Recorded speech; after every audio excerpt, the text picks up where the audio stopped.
Welcome to Little Steps, Big Gains in episode 5 of the DIY OT Tools mini-series, The Busy Box.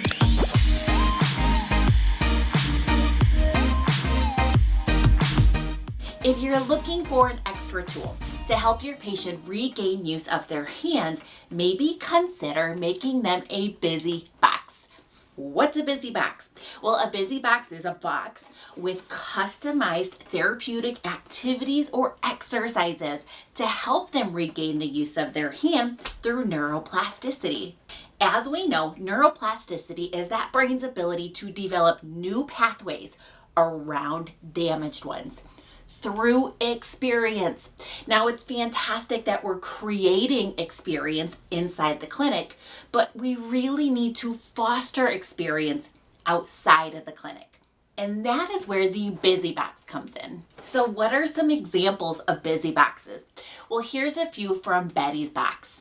Taking a sock, threading it on and off a cardboard shoe insert. Taking that sock, or any sock, and then practice turning it inside out and then outside in. Get an eyeglass cleaning cloth, usually free at the counter, and then practice folding it and unfolding it. Putting clothespins on or off a paint stick, side of the box, cup, or that sock. Picking up as many cotton balls as you can with only one hand. Slit holes inside of a salsa container and then go ahead and practice putting poker chips or pennies in. Pick up as many poker chips as you can with only one hand. Then, with only one hand, drop them in one by one. Slide paper clips onto a piece of paper or make a chain of paper clips with a string. Now, what about Wayne's box? For Wayne, my husband printed a 3D printed 12-sided dice. From here, I have him go ahead and find the number 1, put it on the top, maybe put it on the table. Manipulate it to find the number 2, all the way up to 12. For individuals that don't have access to a 3D printer, you can use a tennis ball. So same thing, find the number 1 and then roll it around the number 2, all the way up to number 5. Boxing with cards. I love to do this. There's a video in the description below on coordination with cards. But I have Wayne flipping cards.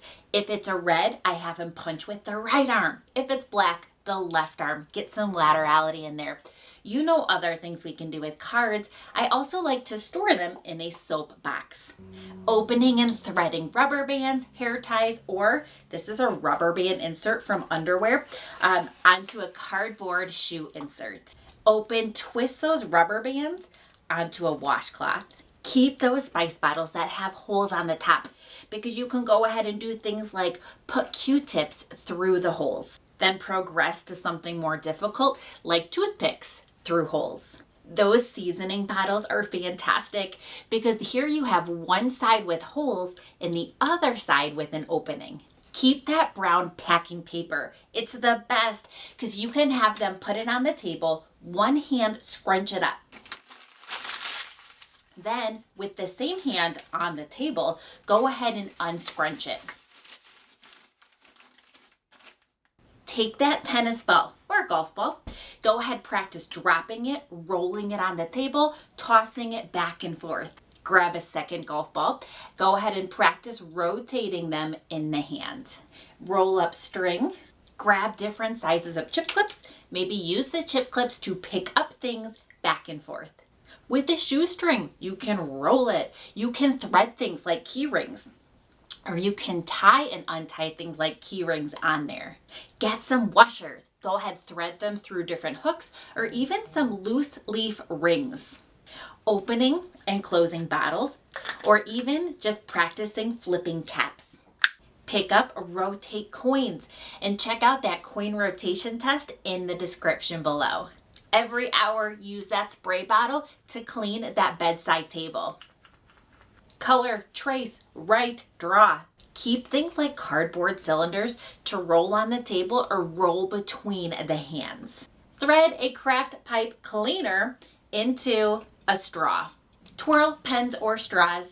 Various sponges. You can put them inside gloves to keep them clean.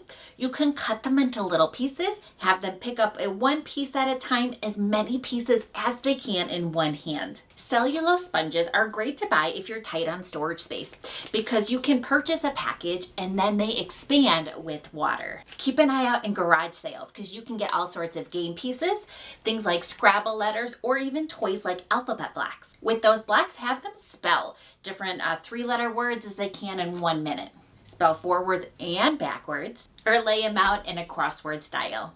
Have them pick up items with tweezers, clothespins, or those chip clips. Turn on and off buttons, such as something like a flashlight. Practice pressing individual buttons on a remote. Keep random things like blender balls that you find in those sporty water bottles, and random things like fidget cubes to throw in there. Use a compression stocking, roll it up, or put something like rice inside the compression stocking and create a modified spinning poi. Therapeutic is fantastic, but maybe include some coordination as well.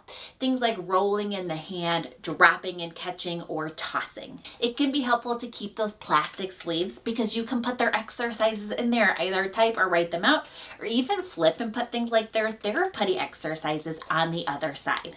If a patient prefers a busy bag instead of a busy box, you can get a clear plastic bag, or I purchased one of these clear bags for the back of a wheelchair. Those are just a few to get you started. I went ahead and created a list with some of those ideas and additional ideas, and I linked that in the description below. Now, if you have additional ideas, which I'm sure you do, please comment below or email me and I can add it to the list, because your ideas and your contribution can make a difference for others. If you found this video helpful, please press like, subscribe, and share with others.